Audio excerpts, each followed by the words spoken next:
जोङो तिनि अर फायमान ओंखारदे हजम बुजनो जे कक कालिमानि तिनि बरम गोनां CEM कमल कलई ताई नारायण बिरेन्द्र त्रिपाठी आनी सोमोन्दै जे भिडिअ भाइराल उमनति कक कालिमानि बनति तिनि अकरा एडिसिनि अकरा बरम गोनां अनुचन्द्र जमातिया बिनि दैफांबाय तिनि आचल एकजन कौ सालायखा अर दङ बरम गोनां EM बबरन्जनिया ताई मासा तिनि बुकुजुक बरम गोनां EM दलिरिया ताई कैसा तिनि EM राजेश त्रिपुरा ताई MDC बरम गोनां देवाशिष त्रिपुरा बरमनि बसकांनि जों कौ सालायखा और कौ सालायै ओ जगह सका जे जों ओ गतनानो ताई बारि रलिया एवं चीनी जाति हामकरेन बागै चीनी for the interest of our society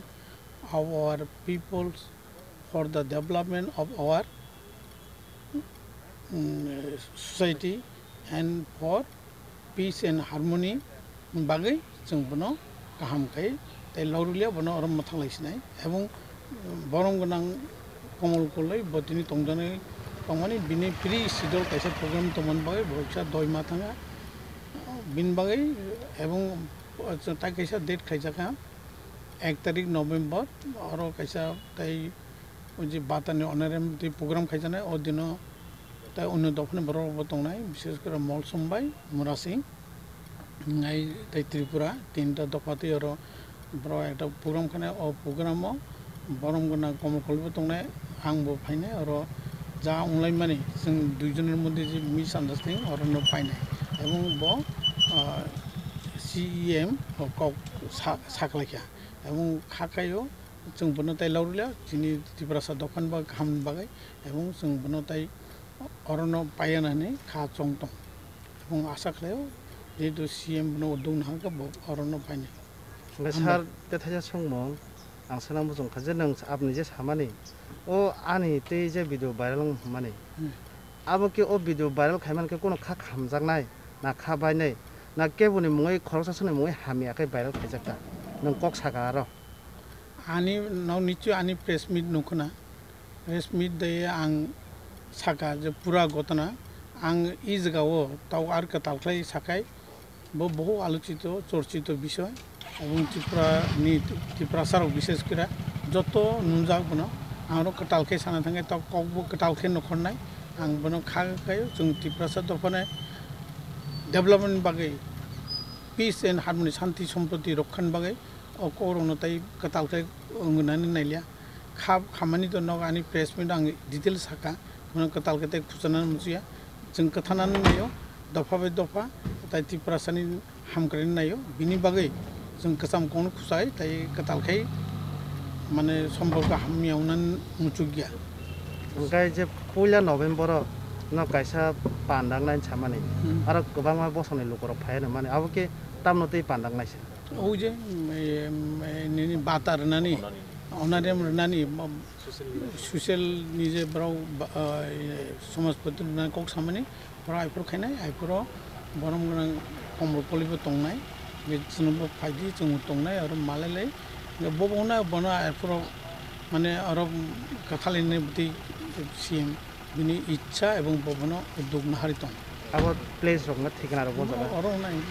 एडिसे authority book खायनाय कैसे कक समोथ लाइट थांगा खालो जे कक दिसो खादुम कानो रखायजा किम मिटिं बत रखायजा आमते कताम yang bo जेमन बरम गोनां कमल कलिनि बिनि सापर्टार बतंनाय बिरेन्द्र त्रिपुरा नारायण सापर्टार बतंनाय और जितु भिडिअ भाइराल खायजाका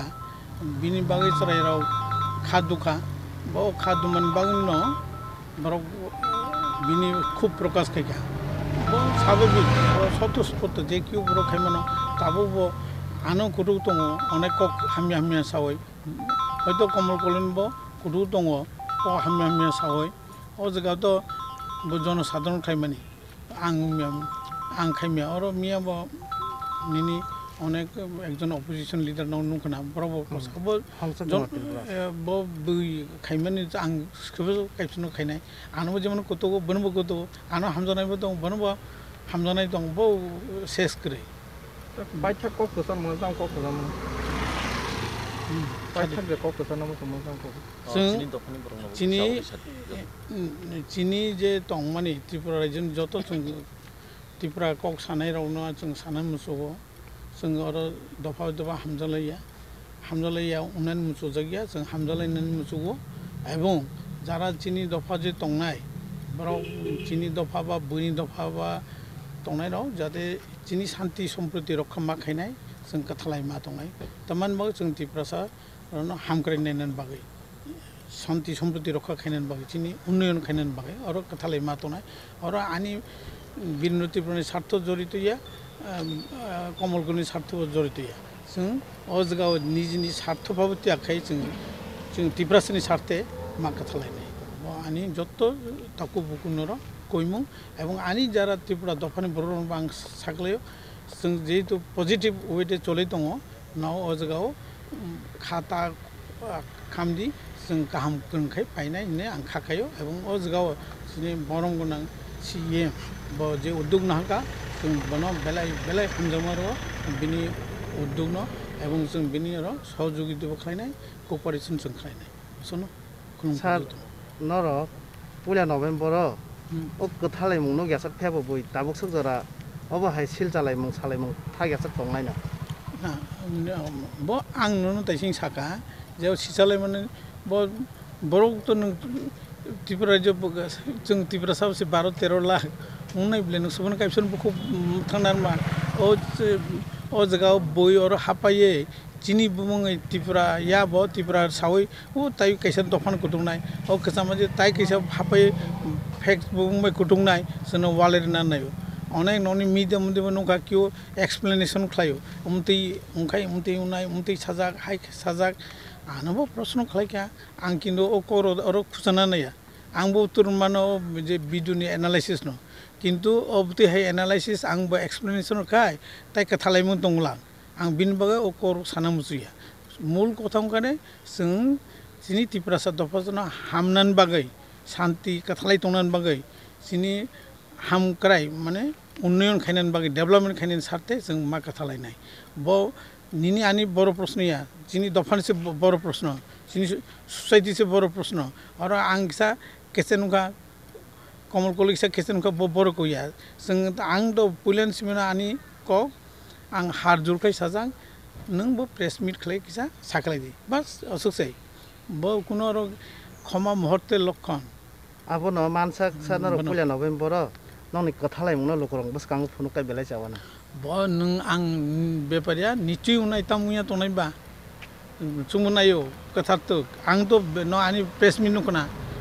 प्रेस मीट आं ताम साका न आनी प्रेस मीट निचय एनालिसिस खायकना आं तमा साथ तमा आनी मोटिव तामो आनी एटीट्यूड तामो आनी तो पॉजिटिव एटीट्यूड किन्तु ओ जगह आं